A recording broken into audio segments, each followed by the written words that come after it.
세상에는 사람들이 만든 스스로 파서 만든 동굴들이 있고 그리고 또 자연적으로 만들어진 동굴들이 있습니다.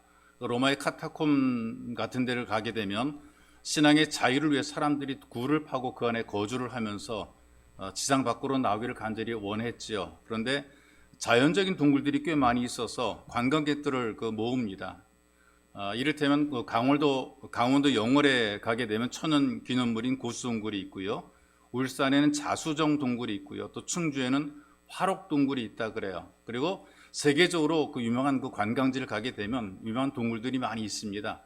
동굴임에도 불구하고 빛이 돌아서 환하게 밝히는 그런 특별한 어떤 경치를 감상할 수 있는 그런 곳들이 있거든요. 그런데 이 동굴이 원래 사람들이 원시 때부터 거주했던 곳입니다. 그래 동굴 속에 들어가 보게 되면 굉장히 아름다운 경관들이 있고요. 그리고 신비로움들을 많이 묘사해 보이게 되는데, 그러나 아무리 그래도 그런 동굴보다는 동굴 바깥이 훨씬 더 아름답습니다. 그러니까 동굴은 잠시 동안 신기한 신비 체험을 하는 곳이죠. 이 동굴이라는 곳은 짐승들이 살아갈 수 있지만 그러나 사람이 오래 살 곳은 절대로 아닌 것입니다. 그래서 많은 사람들은 동굴을 벗어나길 원했고 동굴을 벗어났던 것이죠. 고대 유명한 철학가 가운데에 플라톤이라는 사람이 있어요. 그러니까 철학을 했다는 얘기는 말빨이 세다. 흔히 말하는 우리말로 애들 말로 이빨이 센 사람들이죠.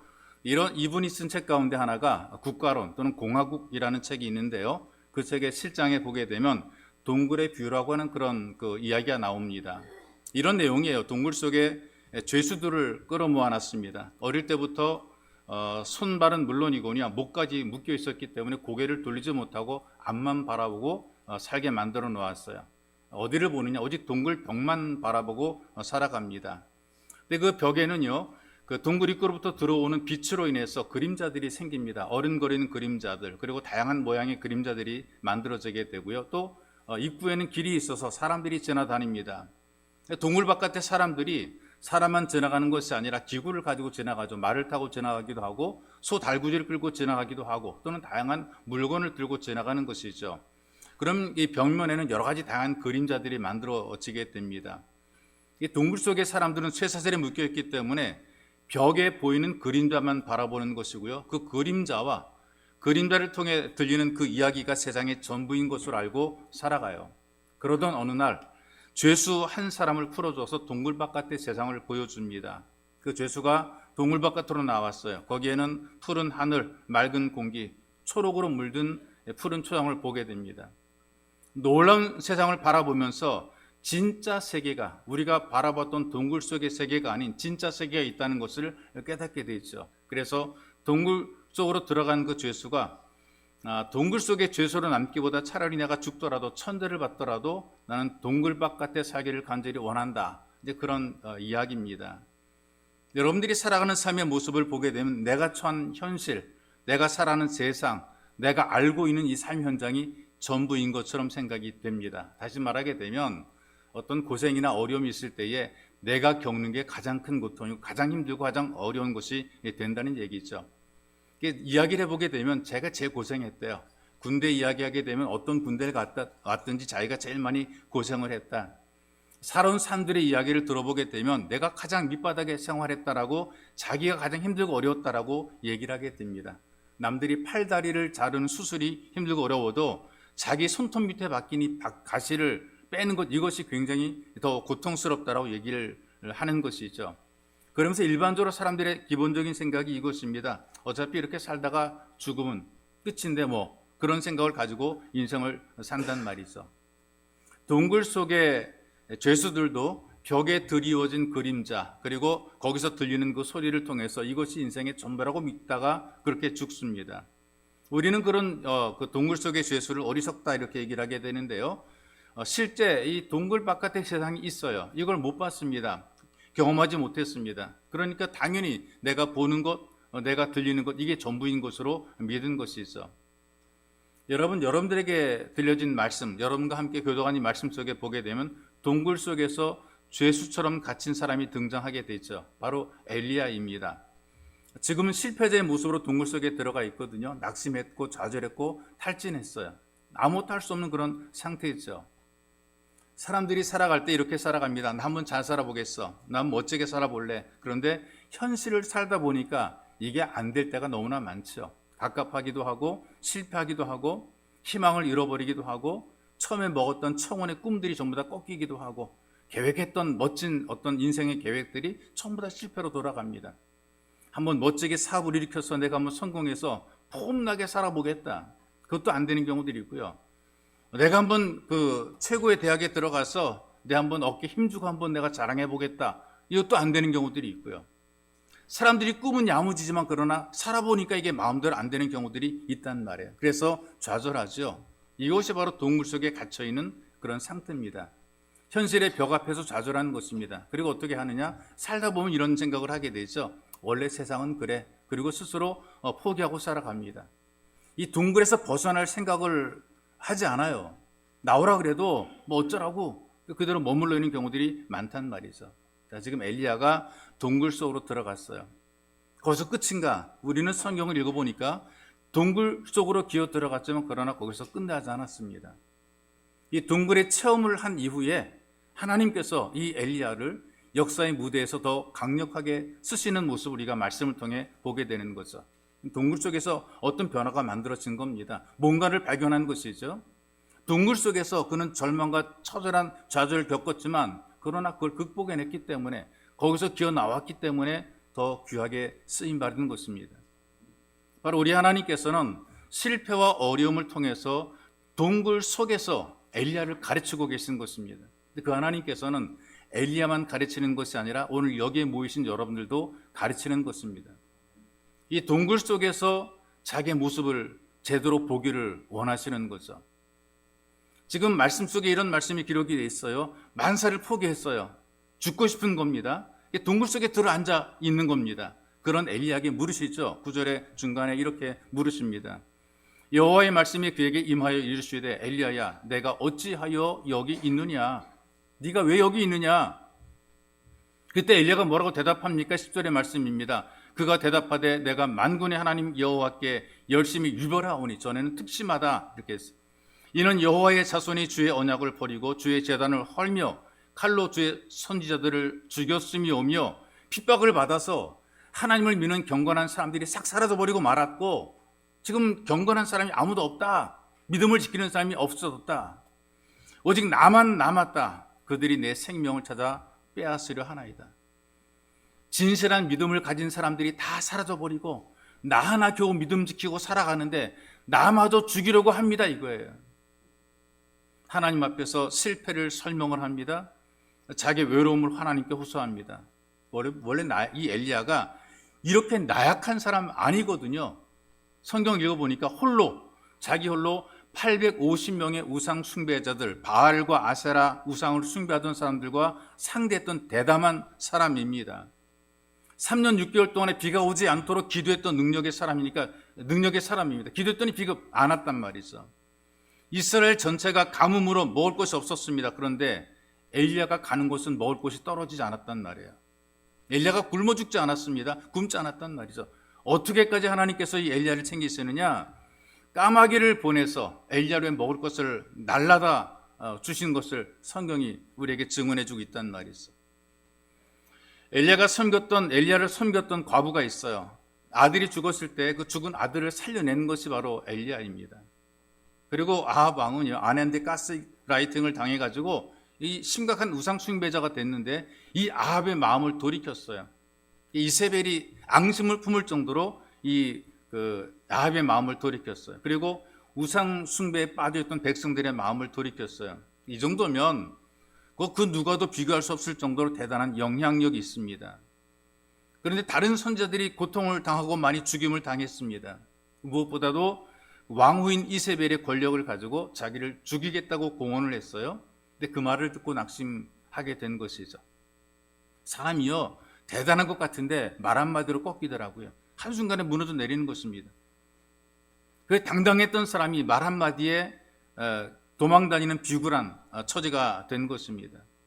이 이스라엘 영웅인데 이 영웅도 별것 아닌 거예요. 말 한마디에 깨져버린 것이란 말이죠. 그리고 동굴 속에 기어 들어갔을 때 거기서 자기를 다시 인식한 겁니다. 나 원래 이렇게 나약하지 않았었는데 그런데 권력의 핵심에 있던 한 여인의 한마디가 무서워서 도피하고 가시나무 아래 누워서 차라리 죽여달라고까지 했던, 나 홀로 남았다라고 하는 이 외로움을 인식을 한 것이죠. 여러분들이 이런 경험을 하시는지 모르겠습니다. 나는 홀로 남았는데 내가 뭔가 하려고 해도 안 되는 게 너무나 많은데, 내가 별로 할 것이 아무것도 없는데 내가 도대체 뭔가라는 생각을 해보셨는지 모르겠어요. 이런 비슷한 그 예가 있는데 베드로의 예입니다. 예수님의 수제자죠. 자기를 최고로 여겼습니다. 여러분 가운데 머리가 좋거나 또는 어떤 배경이 든든하거나 또는 공부를 잘했거나 뭐 돈이 많거나 이런 분들은 나름대로 어떤 우월감을 가지고 있고 뭔가 자기에 대한 어떤 최고의 의식을 가지고 있어요.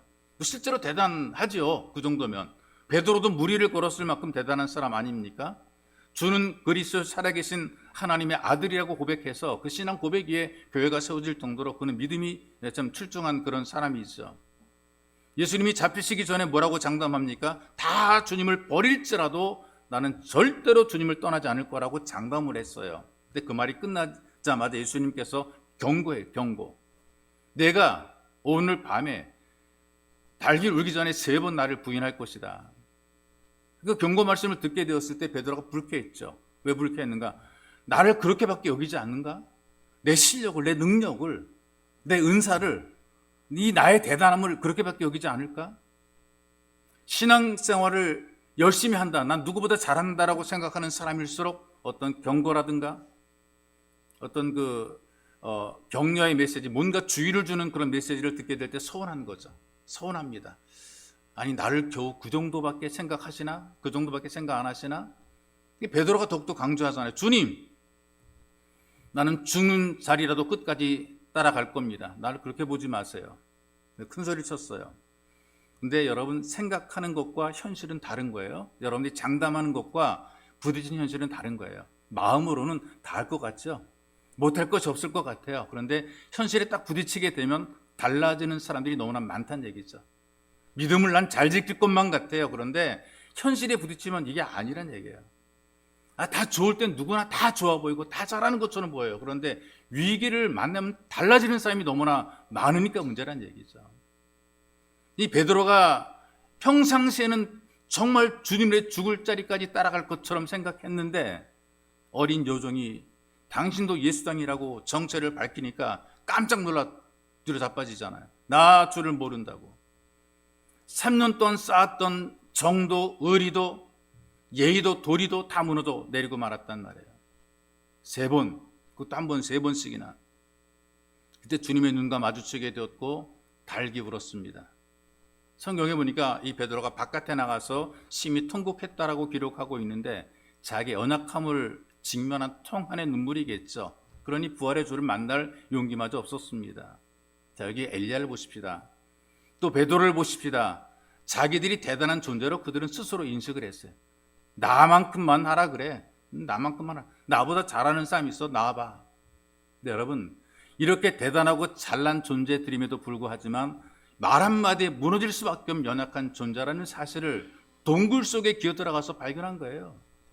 내가 대단한 줄 알았는데 나 별것도 아니네. 내가 할 수 있는 게 아무것도 없네. 겸손해지게 된 거죠. 여러분, 겸손의 증거가 뭔지 아세요? 나는 하나님의 도우심이 너무나 필요합니다. 이거를 느끼고 깨닫는 거예요. 신앙은 여기서 출발하는 겁니다. 내가 살아보니 나는 정말 하나님의 도우심이 너무나 필요합니다. 나의 나된 것은 나를 능하게 하신 하나님의 은혜였습니다. 내가 이만큼 된 것, 내가 잘하는 것이 아니고 하나님의 은혜였습니다.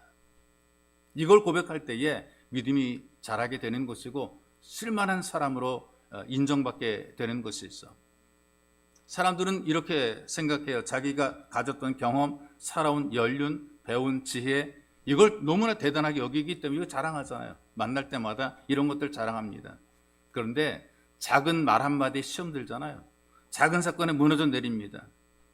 이걸 할 때에 인생 사는 것이, 신앙생활 하는 것이 내 힘으로 하는 것이 아니고 하나님께서 은혜를 베풀어 줘야 가능하다, 이런 겸손함이 생기게 되는 것입니다.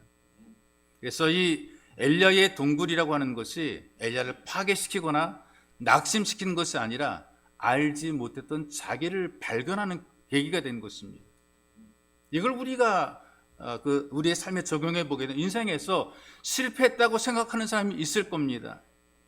낙심한 분이 있을 겁니다. 내가 이거밖에 안 되는가라고 자기 자신에 실망한 사람이 있을 거란 말이죠. 이게 여러분들을 파멸시키는 경험이 아니라는 거죠. 원래 이게 당신의 모습이다. 원래 자기의 모습을 보여주는 사건이거든요. 여러분, 이 엘리야를 통해서 자기를 발견하는 계기가 되어야 됩니다. 그럴 때 우리가 비로소 내가 다 할 것 같은 교만한 모든 걸 내려놓게 되는 거죠. 실패와 절망의 동굴 속에서 능력의 원천이 하나님이시라, 이걸 고백하게 되는 것이고요. 예수를 경험하면서 쓰임받는 인물로 성장하게 되는 것입니다. 이게 바로 예배의 현장이거든요. 예배의 현장에서 나는 하나님의 은혜로 살아갈 수밖에 없는 그런 존재라는 사실을 발견하고 하나님의 손에 붙잡혀 쓰임 받으시기를 주님의 이름으로 축복합니다. 또한 이 동굴 속에서 어떤 것을 보느냐, 전능하신 하나님을 경험하게 된 거예요. 동굴 속에 기어 들어가서 무엇을 느꼈느냐, 지금 쭈그리고 앉아가지고 자기의 초라한 현실, 자기의 처지를 확인했어요. 우리 말로 말하면 신세한탄을 하는 거죠. 그런데 그런 엘리야에게 하나님께서 강력하게 말씀하십니다. 그리고 말씀과 함께 하나님을 경험하게 만드신단 말이죠. 여러분들에게 선포되는 메시지를 잘 들어야 되는 거예요. 예배 때에 여러분들에게 전달되는 이 하나님 말씀을 여러분들이 잘 들어야 됩니다. 공포되는 메시지이기 때문에 누군가는 들어야 될 메시지예요. 여기에 있는 여러분들 가운데 그 누군가는 이걸 들어야 될 사람이 있기 때문에 이 메시지가 준비가 된 거예요. 11절 12절의 말씀 보십시오. 여호와께서 이르시되 너는 나가서 여호와 앞에서 산에 서라 하시더니, 그리고 하나님이 지나갔습니다. 여호와 앞에 그 간 바람, 이 산을 가르고 바위를 부수나 바람 가운데 여호와께서 계시지 아니하며, 바람 후에 지진이 있으나 지진 가운데도 여호와께서 계시지 아니하며, 또 지진 후에 불이 있으나 불 가운데에도 여호와께서 계시지 아니하더니 불 후에 세미한 소리가 있는지라. 자, 하나님께서 나타났습니다. 하나님께서 우리에게 느끼게 만들어 주시는데, 강한 바람, 지진, 이 불이라고 하는 것이 하나님을 나타내 보여주는 일반적인 방법이에요. 하나님 이렇게 강력하게 나타나요. 그런데 여기 계시지 않았더라는 단어가 3번이나 반복되더라고요. 자, 보십시다. 엘리야의 고백을 보니까 하나님을 향한 선함이 있거든요. 내가 주를 위해서 얼마나 열심히 일했는데요. 하나님을 위해서 일할 수 있는 사람은 다 죽었습니다. 나만 혼자 남았습니다. 근데 하나님 왜 나타나지 않았습니까? 이런 나에게 왜 함께하지 않았습니까? 주님이 함께하지 않았기 때문에 지금 내 신세가 이렇게 되었습니다. 하나님 믿는 사람들이 다 죽어갈 동안에 하나님께서 왜 능력을 보이지 않으셨습니까? 라는 항의죠. 이건 어떤 의미입니까? 잘하는 사람, 열심히 믿는 사람, 잘 믿는 사람을 하나님은 당연히 도울 거로 생각한 거죠. 하나님께서 그런 하나님이 아니라, 잘하는 사람만 도우시는 하나님이 아니라 실패한 사람의 하나님, 약한 자의 하나님, 무너진 사람의 하나님, 낙심한 자의 하나님, 절망한 자의 하나님, 이 사실을 엘리야가 알기를 원했던 거예요. 하나님은 모든 자의 하나님, 특별하고 유능하고 뛰어난 사람만 하나님이 챙기시는가? 그건 절대로 아니란 얘기지. 깨어지고 찌질한 사람들도 하나님께서는 바라보시고 챙겨주시고 도우시는 하나님입니다. 근데 사람은 내가 경험했던 것 이외에는 잘 모른단 말이에요. 여러분, 세상의 삶도 마찬가지 아니겠어요? 내가 경험하지 못한 것은 모르기 때문에 우리는 배우는 거 아닙니까? 신앙적인 체험하신 분들이 여러분들이 계시는데 이게 전부는 아니란 말이죠. 더 다른 것들이 또 있단 말이죠. 엘리야가 체험한 것이 어떤 것인가? 함께 하시는 하나님의 체험입니다. 언제? 잘 나갔을 때 함께 하시는 것이 아니라 가장 힘들었을 때, 실패했을 때, 어려웠을 때, 그때 함께 하신 하나님을 체험한 거예요.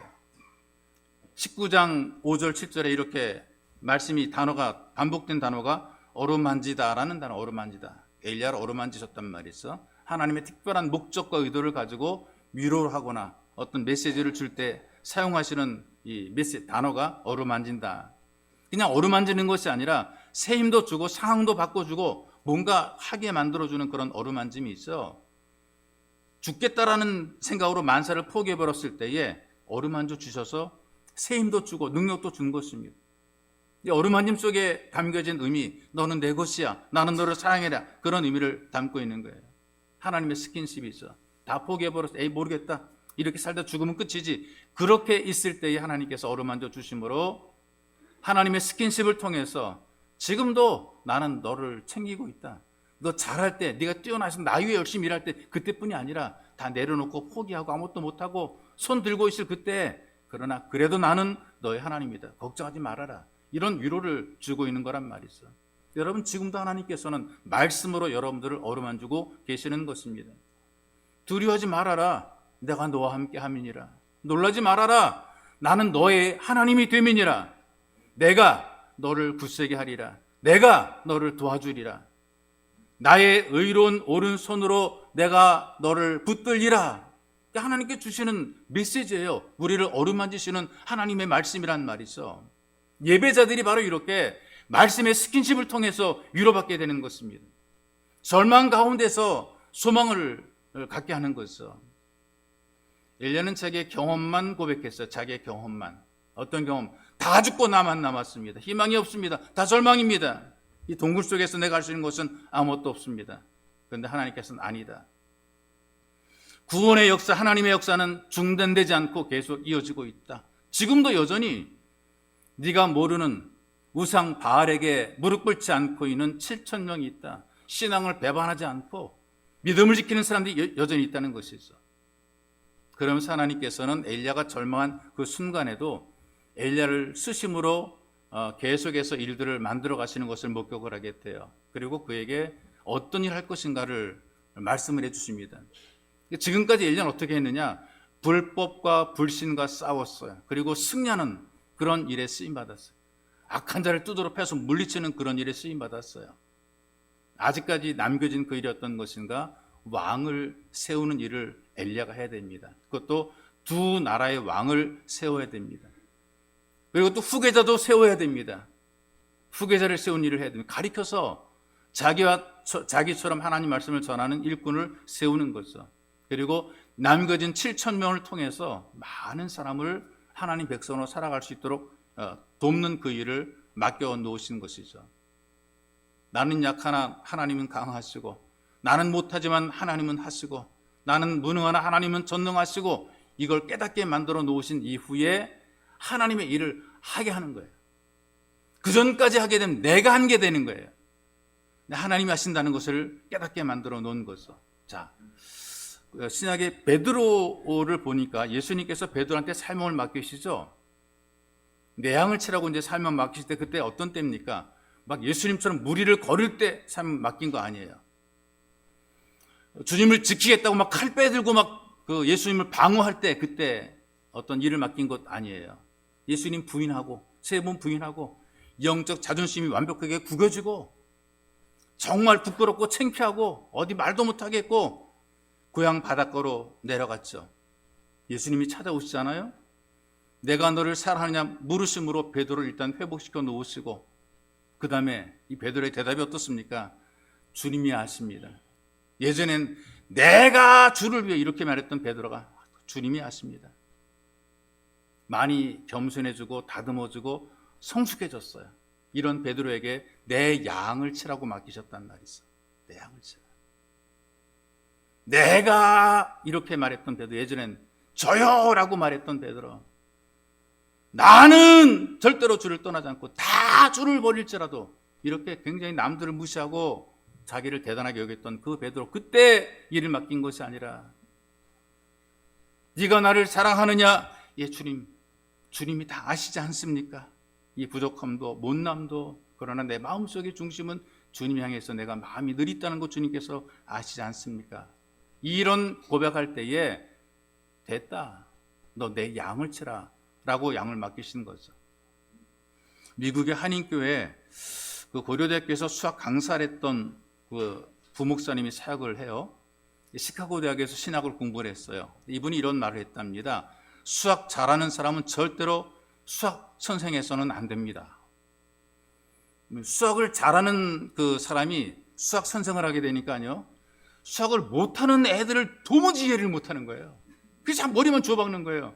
아니 이거를 왜 몰라? 자기는 알지. 근데 애들 그걸 어떻게 하냐고요. 너무 답답하다니. 그래서 자꾸만 화가 나고 자꾸 주먹으로 애를 자꾸 주워박는다는 거죠. 수학 못하는 아이들의 심정을 이해를 못하는 거예요. 왜? 나 딱 보면 나오는 답이 나오는데, 아니 이걸 모르고 있어. 이 답답한 인간들, 이 돌대가리들. 그럼 여러분, 우리가 살아가는 삶에도 이런 경험의 한계들이 나타나거든요. 위로를 받아본 사람만이 진짜 위로를 할 수가 있어요. 사랑을 받아본 사람이 진한 사랑 할 수가 있어요. 사랑받아본 경험이 없게 되면 사랑하는 방법을 몰라요. 고통을 경험해본 사람만이 그 고통의 깊이를 알게 되는 거죠. 홀로 외롭게 고독을 느꼈던 사람만이 그 고독한 것이 얼마나 쓰라린 것인가를 이해하는 거죠. 버림받아본 사람이 있습니까?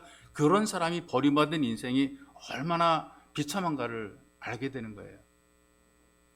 이런 말도 있지 않습니까? 눈물과 함께 빵을 삼켜보지 못한 사람은 인생을 논할 자격이 없다. 경험하지 못한 것에 대해서는 모릅니다. 경험을 한 사람들이 역할도 사명도 감당하게 되거든요. 함께 고난의 현장에 있던 사람들, 함께 지켜낸 사람들, 함께 현장에서 수고하고 겪었던 사람들, 울고 웃고, 이런 사람들이 하나님께 쓰임받는 역할을 하게 되는 것입니다.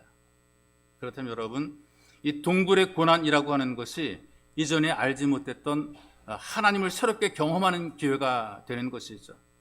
어떤 하나님이냐? 성공한 자와 잘 되는 사람에게만 함께 하시는 하나님이 아니라 실패하고 찌질한 사람들에게도 함께 하시는 하나님인 것을 경험하게 된 것입니다. 그리고 예배를 통해서 말씀으로 어루만져 주시고 하나님을 경험하게 하신다는 것을 깨닫게 되는 거죠.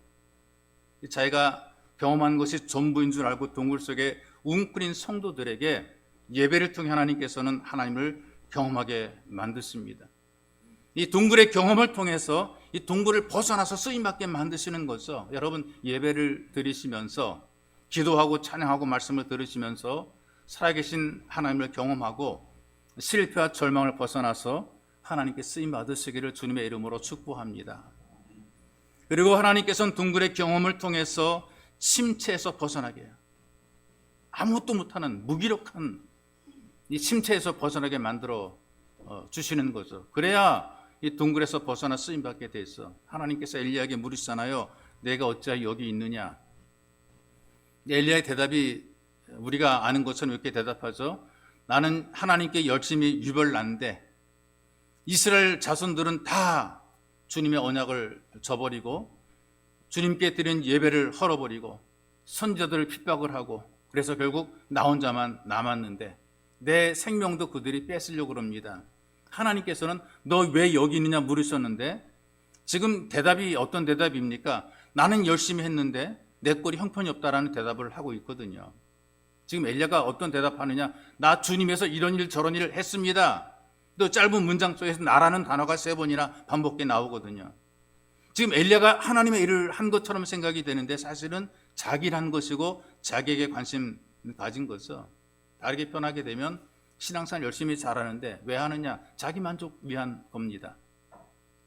근데 우리 하나님께서는 엘리야가 얼마나 많은 일을 했는가, 얼마나 큰 일을 했는가, 얼마나 많은 박수를 받았는가, 이게 중요한 게 아니거든요.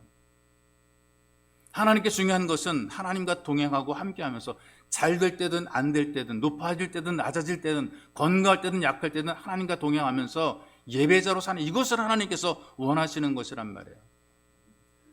동굴 속으로 왜 들어가게 되느냐? 하나님께서 준 것을 가지고 내 일을 한 거예요. 내 일을. 내가 일하니까 하나님께서 일하시는 것이 아니라 내가 일하니까 불완전하죠. 볼품이 없죠. 실망스럽죠. 열매 맺히는 게 찌그러진 열매가 맺혀질 수밖에 없어요. 근데 하나님께서 함께하고 하나님께 쓰임받는 삶이 될 때에 침체를 극복하고 동굴 밖으로 나오게 됩니다. 여러분들도 꿈이 있을 거예요. 잘 되고 싶을 거예요. 목회자들도 꿈이 있거든요. 목사님 저도 꿈이 있거든요. 목회하면서 꿈이 있거든요.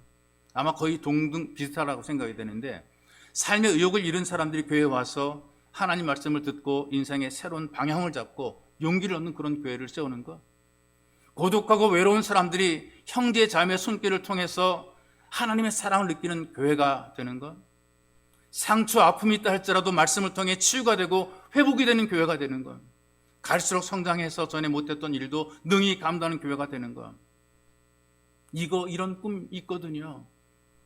이걸 누가 합니까? 열심을 내려고 목사가 막 한다고 되는 것이 아니거든요. 하나님께서 함께 해주시는 예수의 가족들이 각자의 삶 현장에서 서로 쓰임 받을 때 만들어지게 되는 것입니다. 그런데 내 열심으로 하니까 낙심하게 되고, 못해, 나 못해, 에이 더럽고 치사해. 그래서 동굴 속으로 기어 들어가게 되는 것이죠. 자, 하나님께서는 인생의 동굴을 통해서 엘리야가 교만으로 희생이 되는 것을 막으셨거든요. 교만하면 패망의 선봉이라 그랬거든요. 교만은 절대 안 된단 말이죠. 그 교만한 것이 내가 교만하겠다라고 작정해야 되는 것도 아니고요, 겸손해지라고 생각한다 그래서 겸손해지는 것이 아니고요, 누구에게나 다 따라오는 거예요. 뭔가 좀 잘 되면 교만, 일단 교만했어요. 어떤 일을 원하고 있는 일을 성취하게 되면 사람이 교만해지게 됐어요. 내가 남보다 좀 낫다라는 생각을 하게 돼 있단 말이죠. 자, 유황불로 심판당한 소돔과 고모라를 선택한 롯은 어떻게 생각했을까요? 나는 탁월한 사업가야. 나의 어떤 사업적인 관점은 뛰어나. 왜냐하면 아브람보다 삼촌보다 훨씬 더 짧은 시간 동안에 남들이 가지 못하는 대단한 곳으로 이주를 하게 된 것이고, 소돔과 고모라는 그 당시에 뭐 에덴 동산처럼 아름다웠다 그래요. 대단한 지역으로, 강남 8학군으로, 신도시로 아주 굉장히 많은 돈을 비싼 고급 아파트로 자기 갔다 이 말이 있어. 어떻게? 남보다 사업적인 수완이 뛰어나기 때문에. 모세는 자기 힘으로 참 하나님의 일을 한다라고 생각을 했을 때에 분노를 하게 되어서 하나님으로부터 진노를 받게 됐어. 다윗도 자기 능력으로 천하가 통일된 줄 알았다고 생각했을 때에 범죄하게 됩니다. 교만했을 때, 할 일을 하지 않고 이리 빈둥 저리 빈둥할 때 범죄하게 됐어. 베드로도 자기가 대단하다고 고백한 줄 알고 으쓱할 때에 하나님 주님을 부인하게 되는 것입니다. 이 교만이라는 것이 자기도 모르게 찾아오게 돼요. 우리가 믿음의 조상이라고 상당히 존경했던 사람들도 자기도 모르게 교만에 빠져서 실수를 하더란 말이죠. 근데 이 엘리야가 동굴 속에서 침체를 벗어나게 됐던 이유가 뭐냐 하면 하나님을 간절히 사모한 거예요. 나는 안 됩니다. 주님이 나를 도우셔야 됩니다. 라는 이 간절함이 있었던 거죠. 내 유능함을 바라보게 될 때는 한계가 있었어요. 그런데 하나님께 다 맡기고 하나님께 간절히 붙잡히니까 하나님께서 그걸 끌어내신 것이란 말이죠. 이런 의미에서 여러분들이 살아오면서 지금까지 살아온 것, 자녀를 잘 양육한 것, 건강에 지금 살아계신 것, 직장과 사업 잘 일할 수 있는 것, 내 힘으로 되었다라 믿으면 한계예요. 내가 얼마나 헌신해서 이 아이를 길렀는데 이거 한계예요. 반드시 한계가 옵니다. 내가 얼마나 보약도 먹고 운동해서 내가 건강해지게 되었는데 여기 한계입니다. 내가 머리를 잘 썼어, 내가 유능해서 인정받았어, 그래서 내가 직장에서 진급하게 되고 내 삶이 번성하고 있는 거야 라고 생각하는 그 순간 이후로부터 계속해서 한계를 겪게 될 겁니다. 은혜로 받으니까 이건 하나님의 은혜였어, 아무리 생각해도 은혜야, 그러면 하나님의 능력이 임하게 되는 거죠. 여러분들이 살아가는 이유가 있지 않습니까? 먼저 보고, 먼저 경험하고, 먼저 느끼고 누리는 하나님의 이 은혜를 세상에 알리는 복의 통로로 쓰임받기 위해서입니다. 하나님께서는 우리를 시험하시고 훈련해서 하나님의 손에 붙잡혀서 쓰임받기를 원하시는 거예요. 그렇다면 우리가 어두운 이 동굴 속에 웅크린 자가 되어서는 안 되는 것입니다. 주의 말씀을 듣고 이 동굴을 박차고 뛰어나와서 하나님께 쓰임받는 예수 가족이 되어야 되는 것이죠. 그래서 여러분들이 모두가 다 웅크리고 눈치나 보면서 비굴한 인생을 사는 것이 아니라 주의 부르심에 아멘 하면서 여러분들이 나서서 역할과 삶을 감당하며 쓰임 받으시기를 주님의 이름으로 축복합니다. 이제 우리 함께 기도하기 원합니다. 기도할 때에 여러분들이 느끼는 어떤 느낌들이 있을 거예요. 생각나는 것도 있을 겁니다. 이 동굴 같은 어두운 세상의 현장인데 여기서 별것 아닌 자기 모습을 먼저 발견할 수 있어야 됩니다. 그리고 하나님 앞에서 부족한 자기의 모습을 깨닫도록 여러분들이 기도하기 원합니다. 좀 남보다 잘난 것 때문에, 대단한 것 때문에, 뛰어난 것 때문에, 남보다 빨리 승진한 것 때문에, 잘 나가는 것 때문에 교만하지 마시고, 주님, 나는 여전히 부족합니다. 나는 아무것도 아닙니다. 이런 것을, 이 자기의 모습을 깨닫고, 또 이 동굴과 같은 세상의 현장 속에서 나는 주님의 도우심이 너무나 필요합니다. 잘 나가고 못하고 잘 열심히 꺾고 이게 중요한 것이 아니라 하나님이 도우셔야 됩니다. 나를 도우시는 하나님을 경험하게 도와주옵소서. 그리고 때때로 우리가 살면서 실망과 낙심하지 않은 삶이 누가 있습니까? 절망하고 침체에 빠져들 때가 있단 말이죠. 주님, 나를 붙잡으소서. 주께서 붙잡으시면, 그리고 주님이 인도하시면 내가 동굴 밖에 주의 손에 붙잡혀 귀하게 쓰임받으리이다. 여러분, 이런 마음으로 겸손히 주님께 다 내어드린 주의 손에 붙잡힌 받아 쓰임받는 삶이 되게 해서 여러분들이 이 시간 함께 소리내 기도하기 원합니다. 기도하겠습니다. 살아계신 아버지, 주님께서 예배의 자리에 우리를 부르셨습니다. 하나님의 은혜를 맛보고 누리게 만들어 놓으셨습니다. 우리가 살아가는 삶 현장을 바라보게 될 때에 동굴처럼 어두운 현실입니다. 그 삶 현장에서 우리가 벽에 부딪힐 때가 많이 있습니다. 힘들고 어려워서 낙심하고 다 포기하고 내려놓을 수밖에 없을 때가 있습니다. 나는 아무것도 아니 별것도 아니며 정말 나는 무능해서 할 수 있는 것이 아무것도 없고 에라 모르겠다, 이렇게 살다가 죽으면 되지 인생을 포기해버릴 때가 너무나 많습니다. 살아계신 아버지 하나님, 우리가 이런 세상 현장에서 그냥 포기하고 좌절하고 절망하고 낙심하고 그것으로 끝나버릴 것이 아니라 나의 모습을 다시 한번 발견하게 도와주옵소서. 뭔가 대단한 것을 여겼던 나의 어리석음을 발견하게 도와주시고 겸손히, 좀 더 겸손히 연약한 마음으로 주 앞에 쓰임받을 수 있도록, 주님, 그래서 우리의 부족한 모습을 보고 주님을 바라보고 주님 의지할 수 있도록 주님께서 은혜를 더 입혀 주옵소서. 우리가 사는 삶 현장이 동굴처럼 어둡고 힘들고 그리고 오해가 많고 끔찍한 가운데 있습니다. 하나님이 함께하지 않으면 우리가 할 수 있는 것이 아무것도 없습니다. 살아계신 하나님 아버지, 이 삶 현장에서 도우시는 하나님을 경험하게 도와주옵소서. 나를 도우시는 하나님을 경험하게 도와주옵소서. 함께하시는 하나님을 경험하게 도와주시옵소서. 하나님은 잘하는 자 하나님이 아니라 찌질하고 못나도 우리를 도우시는 하나님이신 것을 분명히 믿습니다. 아버지, 우리가 낮은 자리에서, 우리가 못난 자리에서 하나님 은혜를 간절히 갈망 우리를 도와주시옵소서. 때로는 모든 걸 다 내려놓고 아무것도 하기 싫은 처절한 절망의 자리에 빠질 때가 있습니다. 몸부림을 쳐도 안 되는 절망의 자리에 빠질 때가 있습니다. 원컨대 아버지, 내가 스스로 내 일을 하려고 하지 마시고 하나님께서 나를 붙잡으시고 인도하셔서 주의 손에 붙잡힌 바 되어 쓰임받게 만들어 주옵소서. 우리의 현재와 우리의 미래가 주의 손에 있사오니 살아계신 하나님 아버지여, 우리를 붙잡으심으로 은혜를 누리며 살아가는 복 있는 성도가 되게 주님, 우리를 도와주시옵소서. 살아계신 하나님 아버지, 우리가 사는 삶 현장들이 동굴 속처럼 어둡고 음침하고 힘들고 고통스러울 때가 있습니다. 힘을 내어도 힘을 낼 수가 없는 처절한 절망과 좌절 속에 빠져 있을 때가 있습니다.